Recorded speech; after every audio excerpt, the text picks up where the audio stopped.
At some point about a year ago, I had this moment where I looked at my life and I realized that basically every major decision that I had made up to that point wasn't really mine. Like going to college, the job I was taking on, and just the entire path and trajectory that my life was on.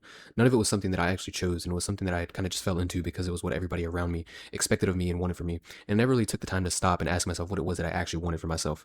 And the scariest part wasn't even that I was living somebody else's life, but more so how long it took me to notice that this was going on. And I'm not saying my life was miserable because it wasn't. And I was very successful and pretty happy for the most part. So it wasn't like some dramatic rock bottom moment. It wasn't just one singular event or something that happened to me that made me go, okay, this is wrong. Um, it was just this slow, like quiet feeling that is all I could really think about when I was by myself, when I was alone, when I was in my head and I was thinking about it. And it just kept getting louder and louder. And I just knew that something in my life and the way that I was living didn't fit. And I kept ignoring it because the life that I was living looked fine from the outside. Like on paper, everything made sense. I had a pretty stable job. I was getting close to being done with college. I was saving my money, getting ready to move out. All the things that, when you're transitioning into adulthood that you're supposed to be doing, all the things that my parents had wanted for me. I was on the right path. So I just kept going and trying to ignore that feeling. But by the end of this video, I'm going to tell you what I actually did about that feeling, because I did do something about it, and it changed pretty much everything. It changed the entire trajectory of my life. But let me take you first, before you get into that, back to where it actually started at. Growing up, I never really was the kind of kid who had a strong opinion about what he wanted. Or like a lot of people from a young age, they know what they're into, they know what they want for their life. And I know it takes a long time to figure that out, but more or less, a lot of people have dreams and ambitions. And I feel like I was kind of misplaced because I didn't really have any of that. I knew long term, like some of the things that I wanted, but I didn't know how to get there. I didn't know what my life would look like, with my day to day, with my job, relationships, and things like that. I was never really that type of person. I think of myself as I was growing up, I was a lot more of a people reader. And what I mean by that is from a pretty young age, I got really good at kind of figuring out what the people around me wanted and then trying to fit that position and fit that role and becoming that thing. And at the time, I didn't even realize that that's what I was doing, just reflecting. I feel like that's something I kind of realized about myself. But I kind of just felt like being a good kid and being respectful and agreeable and being the person who didn't cause problems and didn't confront people, and I always chronically avoided confrontation. I still do, because it's something for some reason just upsets me a lot, and I have a hard time with. And the people whose approval I was chasing the most were my parents, obviously. Um, and that's not unique. Obviously, being a kid, you look up to your parents, you want their approval. But also, for me, it was my friends, my teachers, coaches in the sports I was playing, whoever it was in my life at any given time that I could put on this pedestal. I was always kind of running this background check in my head of what does this person think of me? What do I need to do to make sure that they think well of me? Um, and the thing about growing up like that is it works, in the short term. It does work pretty well in the short term. But as you grow older and you need to learn to think for yourself and become your own person, you kind of get lost in that feeling and you get lost in the stage in your life when you don't really know who you are and what you want and the things that make you up as a person because have constantly been trying to form and conform and fit in these different roles and positions of what other people want of you and what you think they want of you. And you're constantly living in the perspective of others and not who you are and who you feel like you are as a human being.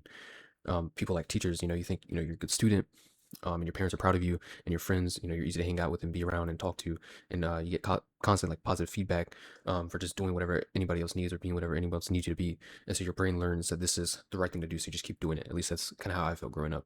But that feel like the problem is you do it for long enough, and you completely lose track, as I mentioned earlier, of what you actually think and who you actually are underneath all of that. And at some point, I genuinely could not have told you at all what I actually enjoyed doing versus what I did because other people around me were doing it, and it just felt like the right thing to do. And the most crucial part about all of this is that those two things had completely merged, and I didn't even notice. I didn't know who I was as a person. And that's more so just like my childhood. But then graduating high school and transitioning into college, I want to talk about this specifically because I think it's the most universal version of this type of experience where I feel like a lot of people my age and before me, and this will continue to happen after me, will experience some version of this in some way, shape, or form. So when I graduated high school, I was 17, about to turn 18 years old. And, the whole conversation about college is happening, and nobody in my world was really asking me, what do you actually want to do versus what are you actually interested in.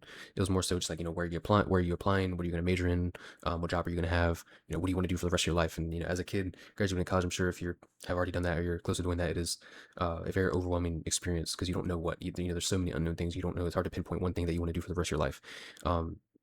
And the options that felt acceptable to me from the perspective of the people above me felt very narrow. Like there were very few paths I could go down that would justify a good decision for me to pursue that for the rest of my life. Whether it be a doctor, an engineer, a lawyer, all the typical college graduate paths that a lot of people go on and are pressured to go on from their parents. But for me, I knew that I was good with computers. I like social media, so I chose to pursue digital marketing. It made sense for me, but it was still kind of to conform to that idea from my mom and my parents to go to college, which was never really something I was passionate about and wanted to do. But last second graduating high school, I didn't know what I wanted to do. So I decided within literally the last few months, leading up to my graduation, to enroll and go to a community college. I didn't pick it because I was really passionate about it. or I had some clear vision or purpose of what this could help my life look like long term once I graduate. But it was just the most reasonable answer I could coordinate with my life and what other people wanted of me, to just give an answer to their question of what I wanted to do, what I was going to do after high school. And I want to be honest about that here, because it's not like anybody held a gun to my head and made me do that. But I just felt so pressured, and I wanted to conform and give them the answer to their questions. So I ended up doing that. And I'm still in college this day. I'll actually be graduating in the next few months, and I can say now I'm not sure if I'm even going to use my degree, but at the very least I'll have one. But that's kind of where this perspective comes from, because I'm somebody who's lived through that, and I just want to share that opinion. But there's kind of this subtle pressure that exists when you're that age, where the path of like least resistance is to just do the thing that everybody around you thinks you should do, what everybody around you is doing, even if you don't really have an answer for your life, or what you want to do next. And so that's kind of what led me to make that decision. So you just conform, you go, and that's what I did. I went to college. Luckily for me, I was able to do online, which made the whole experience a lot more bearable for me. I know myself, and I know what I'm capable of, and the environments that I perform best in. And I know if I had to go to college and in person and move away and not be able to work and not be able to make money, it would have drove me insane. So luckily I was able to do online, at least for me. That helps a lot. But even with that, I got a lot of negative feedback about that from my family, not thinking it was real, like it was actually in college. I feel like there's a very negative outlook on digital learning, online school, online college, online courses, and things like that nowadays, where a lot of people just don't really understand it, which I get because it's a very new thing. But there was a lot of feedback I got from a lot of people around me that were almost questioning my decision, as if it wasn't the same college that everybody else was going to. Like, it's the same exact community college that a lot of people around me had went to, a lot of people, my peers and whatnot, were going to, but I was doing the online route. I was still going to get the same degree, same outcome, same certificates, but I was doing it online because I had the option to do so. But even that was something that I got a lot of negative feedback about, that made me question, maybe feel like, oh, maybe I should just go in person just to make them happy. But I realized, I knew myself, and I knew that I wasn't going to flourish and thrive that way. So that was one of the first things I was able to put my foot down on and actually decide to do for myself. And that was one of the first things that really made me think about the way I was living my life and how I was kind of living through the lens and perspective of what other people thought, and trying to uphold that opinion and live in their image instead of what I wanted for my life. But I remember the specific feeling that I had had pretty consistently throughout the whole period, which was this like very just low grade and sense of who I am, and what I was actually supposed to be here doing. Like there's no sense of purpose, and not in a crisis way. Just like as I mentioned earlier, like whenever I was alone, whenever I was in my head thinking, it was just always there. It's all I could think about. I felt meaningless almost, like something that I just kept pushing down because I didn't know what to do with it. Because on the surface everything was going fine, everything I was on the right trajectory, on the right path of what I was supposed to be doing. Um, and then not long after that, I got my first real job. I graduated high school. I started going to college, and then like I mentioned earlier, I did online so that I could work. So I got my first job at a plant doing manufacturing, with metal and things like that. As I mentioned earlier, for my life, I felt like the options for what I could do with my life that would make myself fit that narrative for other people and uphold that image, it felt very narrow. And so taking this job, I almost felt like I was letting my mom down in a lot of ways, because I knew that's not what she wanted for me, and she wanted much bigger things for my life. But I knew taking this job, I had to trust myself, knowing that I wasn't going to be here long term. For whatever reason, she just had a very negative uh, outlook on it. Like I was going to be there the rest of my life, and I wasn't going to finish college. That's one of the main things she was worried about, was me taking the job if I was going to finish my education. And I trusted and knew myself that I would, but it was something that I got a lot of negative feedback on. So there's this part of me, the whole approval seeking part thing just really gets insidious, because by this point I had been doing this for so long that I genuinely couldn't tell you whether I actually wanted this job or whether I took it because it was a reasonable thing to do. But I knew that it was the right opportunity for me at the time, and I needed to make money, and it was a part of my plan long term to eventually want to be able to move out and go start my own life. So I knew for the time being, even though I knew that I didn't want to do this for the rest of my life, that it would have to be a stepping stone to get me to where I wanted to be. Because I didn't have my degree yet, I couldn't find a new job or a better job. I had to start at something small, local, and entry level, and work my way up to be able to put myself in a position to live out my dreams and ambitions of moving to another state, as I mentioned in my previous videos, and I'll get into a little bit later. Um, but these things blurred together so much that I didn't even know how to separate them anymore. Like at first, everything was good and everything was fine. But when you're new and you're learning stuff, and there's enough novelty to keep you engaged, you're getting a good paycheck. The people in your life are like, that's great, that's good for you, and you're getting that praise and that positive feedback. It feels good. But then that kind of recency bias and that new feeling and that novelty wears off, and then you're just there every day doing the same exact thing. And that background, it almost becomes like white noise. You're just living your day constantly, every single day feels the exact same, and you feel like you're never really going anywhere with your life. So I just kept telling myself that this is what works right now, and this is just a stepping stone in my life. And I knew that deep down, even if other people thought lowly of me of being at this job, or thought I wasn't going to use my education, or I wasn't going to finish, or I was going to end up here like other people before me and just rot the rest of my life away here at this job and not amount to anything, I knew in myself, and I trusted in myself, that this was just nothing but a stepping stone, and I wasn't going to let this environment diminished me to what I knew I wanted to be, which took me a long time to figure out. And I knew that for me to be able to be that, I was going to have to move away. I was going to have to get a clean start and a clean slate, and have to embrace that new experience to be able to reach the heights for myself that I wanted to reach. So I kept my head down, and at this job I worked for over a year and a half. And like I mentioned earlier, I went to community college. on a 2-year program. Like I said, I'm almost finished up now, and in the middle of this process, after being at the job for a year and a half, that was when I had enough money saved up. I was almost finished with college, and I that feeling that I mentioned earlier of constantly whenever things were quiet, and I was thinking to myself, um, I knew I wasn't where I wanted to be, and I wasn't where I wanted to be with my life and the dreams I had. That was when those thoughts and the ideas, as I mentioned before, of wanting to actually go out and move away and start a clean slate and a fresh start for my life. That was when those ideas and those things started to creep in, and I knew that this was the next thing that was right for me. And so now that's the moment I actually want to get into, right? After being at my job for a year and a half, school for almost 2 years, getting ready to graduate now. Um, there wasn't this one specific day where everything became clear, like, everything I had been doing to the approval of others and through the lens of others had finally led me to this point where I was going to actually be able to go and live for myself and, spread my wings and get that clean slate that I had longed for. It wasn't just one singular moment, but it was just the accumulation of my entire childhood. And then after graduating high school, going into college and working at my job for a year and a half, um, through that period, I just started to notice it everywhere.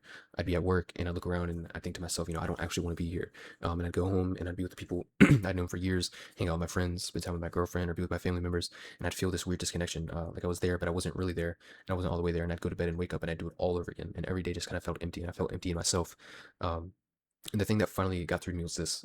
I realized that I'd never actually failed at anything in life in the traditional sense. Like I had done everything correctly. I played it by the book. I did what my parents wanted me to do. I did good in school. I graduated high school well, went to college, got a job. I did all the textbook things you're supposed to do. I checked all these boxes, but I still was deeply unsatisfied. And what I realized it was that meant the boxes were wrong. It wasn't that I was doing anything wrong, but execution wasn't necessarily the problem. I'd executed everything perfectly. The problem was the plan itself. It was never actually mine. It wasn't what I wanted for my life, and that's the scary thing to sit with, right? Because if you fail at something, you can just try harder and keep on and keep at it. Try different ways and different techniques. But if you succeed at something and it still doesn't feel right, then you have to ask a much harder question, which is, what do I actually want? Because if you succeed at something and it's your goal and it's your dream, even if you move on to the next thing, obviously, like we all do, you're still going to feel that sense of accomplishment. But I didn't even feel that. I realized through this and for this reason, I wasn't living a life that I had planned and wanted for myself. I'd spent so long becoming what everybody else had wanted that I had completely lost track and sight of who I was and what I wanted for my life. And here's the thing about this that I think is important to notice: the people around me had no idea any of this was going on. This isn't some hate video on my family. I would do anything for them. I love my family, and I couldn't ask for any more supportive or loving family members or anything like that. This is just the way that life goes. But it's something when you are different and when you have different ideas and different perspectives and different dreams for your life, it has to come from within. Your parents and the people that love you, that truly love you, they want nothing more than for you to succeed and go far in life. But it took me within myself to realize that I wanted different things, but I never had the platform or had the ability within myself to vocalize that. I never knew how, because all I wanted to do was just seek and get that approval from them. Like I mentioned earlier, everything looked completely right. I had the job, I had the social life, I was going to college, I graduated high school, I did all the things I was supposed to be doing, and everything was going good. But there's just this massive gap between what they were seeing and what I was actually experiencing on inside that they could never know, because I could never vocalize it and I could never put any true meaning or word to it and talk to anyone about it. I can really talk about it because when you're going through something like that, you feel alone in that process and you don't feel like anybody else understands or knows what you're going through. So how do you talk to someone about that? At least for me, it felt very challenging. I didn't know how to, and I didn't know how to talk to anyone about it because I didn't want to, come off like I was having this midlife crisis, and I didn't want people worrying about me. That was my biggest fear, was people worrying about me. I didn't want people paying me more mind or attention than they needed to. So that's why I was always such a big approval seeker, and was just trying to conform and do what they wanted, so they didn't have to bat an eye or have a second thought about me, and just know that I was going to be okay, because I knew that at the end of the day, if it was me by myself, that I would be able to take care of myself, and that there was no reason to worry about me. Even as much as come to find out, people were worried about me, even if I didn't know it. So I just kind of kept it all to myself for a while. I didn't really talk to anyone about it. I didn't know how to. But honestly, looking back at it, it just made it worse, because it's one thing to feel disconnected from your life, and it's a whole other thing to feel like you can't really even talk about it and you don't know where to go with that feeling. So after all of that, after working at my job for a little over a year and a half, and being close to graduating college, I decided to move to a completely new state on my own with just my girlfriend and I. I want to talk about how this actually came about, because I feel like from the outside, to a lot of my family, people around me, it looked very impulsive. Right, like one day I just decided to leave and move somewhere new with no real plan. But it wasn't really impulsive as it may seem. At least in my mind, it was very calculated. It made a lot of sense for me, and it was one of the first things in my life that I had actually decided to do for myself, and let go of all the narrative and perspective of other people and what they would think and what the things they said. It was one of the first moments in my life where I decided to take grasp of my life and do something that I truly believed in and truly wanted to go through with. The reason I landed on moving specifically was this: I realized that a huge part of what was keeping me stuck was the environment I was in. Not because there was anything wrong with the place or the people, but because I had so many years of history and expectation and narrative builds up around me that it felt almost impossible to be a different version of myself there, to step outside of the box and try new things and be the person that I wanted to be, because I felt like I was just conformed in this environment. I only could be the person that everybody else knew me to be. I'm not like everybody around me had this version of me in their head, and I had to keep performing in that version because it was easier than trying to explain that I was changing, that I wanted something different for my life and wanted something different for myself. And so I thought if I go somewhere completely new, I can start from scratch. I can have that clean slate with no history or no expectations and no version of me that I had to maintain, just a complete fresh start. And I feel like that's exactly what I needed. And looking back at it, I was right. And looking back at it, if I could do it all over again, I would have done it even sooner. Um, and it was one of the first real moments in my life that I truly decided to do something for myself that I knew in my heart that I wanted, and I don't regret that one bit. But I want to be honest about what I was leaving behind versus what I was actually running toward, because I think the distinction does matter a lot. I was leaving behind comfort and stability, the people who knew me and my family, and love and support and routine, all of that I was familiar with. Even if it wasn't entirely fulfilling, it was still comfort and love and support. And moving away, especially to another state, I'm letting go of all of that. I knew I could always come back. In my head, I knew that was always an option, but I didn't want it to be one because I wanted to succeed and I wanted to make this work. And that's why I was running towards something that was pretty vague. Honestly, I didn't have a clear picture of what what it would look like. All the different obstacles and hardships I would have to face. I knew it was going to be hard. Obviously, when you talk to people who have done such a thing, it is immensely difficult, and there are a lot of obstacles and hardships that are going to come and pass your way that you're not even going to be able to anticipate or expect. But I think that's a beauty in it. Because you don't have to have everything figured out when you do something like this. There's no way to. You just have to, jump into the water and figure it out day by day. And I still am about a month in now. And I just want to say that because I think a lot of people romanticize this kind of decision. Like they imagine you just leave and immediately everything is better. But that's not really how it works. But like I said, that's entirely the beauty in it, is having to jump into the water and figure out the hardships and the obstacles and become who you are and grow into the best version of yourself, and have to get out of your comfort zone and learn new things and try new things and talk to new people and build an environment that you can flourish in, that you want for yourself, and be able to have those quiet moments to figure out who you are as a person, what makes you happy, what do you want next in your life, and the ambitions that you have and that you want to create and fulfill for your life. And I feel like this was the only way to do that. And so I say again, it was one of the first things in my life that I truly was able to do, that I knew that I wanted and was able to do for myself, without all the narrative and all the opinions and perspectives of everybody else. Because truly, this was one of the only things in my life that everybody in my life was against. Nobody agreed with me. Everybody thought it was a horrible idea. And from their perspective, I get it, but I knew that this is what I had to do. And without a doubt, if I had to go back, I would do it all over again. And so if I could say one thing to the version of me that was still in that life right now, and still going through the motions in that gray area of every single day feeling the exact same, and still performing that version of myself that everybody expected, I think I would say that the discomfort that you're feeling and the emotions and the thoughts that you're having, they're all real, and they're extremely worth paying attention to. Not because you need to blow up your life necessarily and do something drastic like I did, but because that quiet feeling is something that doesn't fit. It's not something that you should just push down and ignore, because it will overwhelm you, and it will make you have a lot of bad thoughts and emotions, and it will make your life worse if you don't pay attention to it. You should pay attention to it because it is trying to tell you something. You should trust yourself and know that when you're feeling things like that, your body and your mind and your heart is trying to tell you that something is not right. And the longer you ignore it, the louder it will get, and the more overwhelming and harder it becomes to do anything about it. And most people never actually deal with it.